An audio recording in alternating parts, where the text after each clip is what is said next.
নির্বাচনের পর থেকেই গণভোটের গণরায় বাস্তবায়নের জন্য বিভিন্ন ধরনের কর্মসূচি পালন করে যাচ্ছি। তারই অংশ হিসেবে আজকে ময়মনসিংহের বিভাগীয় সমাবেশ। আপনারা এই গরমের মধ্যে কষ্ট করে এখানে সবাই জড়ো হয়েছেন। আমরা এদেশের জনগণের প্রতিনিধি হিসেবে যেই 70% মানুষ গণভোটে হ্যাঁ ভোট দিয়েছিলেন, সেই জনগণের প্রতিনিধি হিসেবে তাদের দাবি আদায়ের জন্য কষ্ট করে সবাই একত্রিত হয়েছেন।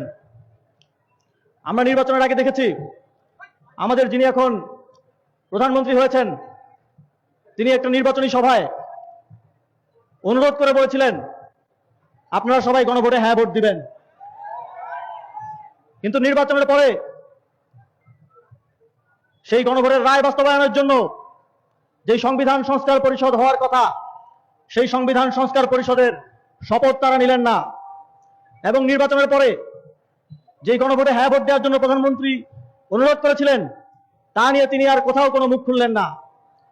এই জাতির সাথে, এদেশের জনগণের সাথে প্রতারণার আশ্রয় নিয়ে দিনে দুপুরে প্রতারণা করে তারা সরকার চালিয়ে যাচ্ছেন।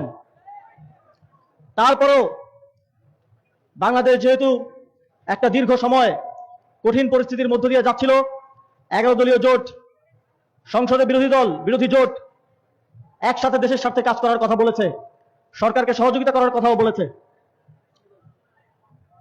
কিন্তু আমরা দেখি এই সরকার শুধুমাত্র আমাদের গণভোটের গণরায়কে জনগণের রায়ের সাথে যে প্রতারণা করেছে তা না, তারা দেশ পরিচালনার ক্ষেত্রেও বারবার ব্যর্থতার পরিচয় দিচ্ছে। আমরা দেখছি বিগত 17 বছরের আওয়ামী শাসনামলে যেই গুম খুন ঘটেছে এবং সর্বশেষ জুলাই গণঅভ্যুত্থানে যে গণহত্যা সংঘটিত হয়েছে, সেই গণহত্যার বিচারের কোনো অগ্রগতি নাই।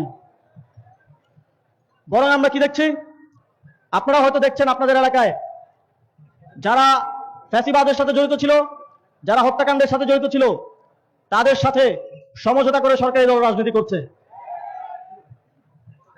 আমরা দেখেছি এই দেশের জনগণের যে জীবন দেওয়ার কারণ গণতন্ত্র এবং এই রাষ্ট্রের একটা সংস্কারের মধ্য দিয়ে একটা সুন্দর বাংলাদেশ গড়ে তোলা, সেই সংস্কার তো সরকার করেই নাই, করছেই না। পাশাপাশি নির্বাচনের আজকে মাত্র 4-5 মাস হলো, এর মধ্যেই বিদ্যুতের দাম বাড়াবো না বলেও রেকর্ড পরিমাণে বিদ্যুতের দাম বাড়ানো হয়েছে। তেলের দাম বাড়াবো না বলেও রেকর্ড পরিমাণে তেলের দাম বাড়ানো হয়েছে। আগে আমার দেশের জনগণ, আমার দেশের মেহনতি মানুষ যেই বাজার 100 টাকা দিয়ে করতো, সেই বাজার এখন 150 টাকা দিয়ে করতে হচ্ছে। সুতরাং এই স্বল্প সময়েই বিএনপি কিভাবে দেশ পরিচালনা করবে, কতটুকু তারা সফল হবে, সেইটা কিন্তু আমাদের সবার দেখা হয়ে গেছে। আওয়ামী লীগ অনেক অত্যাচার, অনিয়ম, অন্যায় করেছে। তাদের পতন শুধুমাত্র অত্যাচার, অন্যায়, অনিয়মের জন্য হয় নাই। তাদের পতন হয়েছে দুর্নীতি, দ্রব্যমূল্য বৃদ্ধি, দেশের অর্থনৈতিক খাতকে ডুবিয়ে দেওয়ার কারণে। এই সরকারকে আমরা দেখছি মাত্র 3-4 মাসেই আলহামদুলিল্লাহ তারা ওই একই পথে হাঁটা শুরু করে দিয়েছে।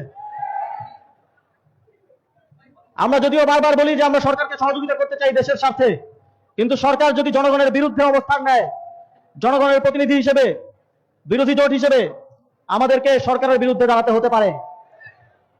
আমরা আশা করব তাদের শুভবুদ্ধির উদয় হবে, তারা জুলাই সনদ, গণভোটের গণরায় বাস্তবায়ন করবে, তারা দেশ পরিচালনায় জনগণমুখী হয়ে দেশ পরিচালনা করবে। যদি তারা সেটা করে এবং সেই সদিচ্ছা তারা দেখায়, তাহলে আমরা সবাই মিলে তাদেরকে সহযোগিতা করতে রাজি আছি। কিন্তু যেই পথে তারা হচ্ছে, এই পথ বাংলাদেশকে কোনো ভালো দিকে নিয়ে যাবে না।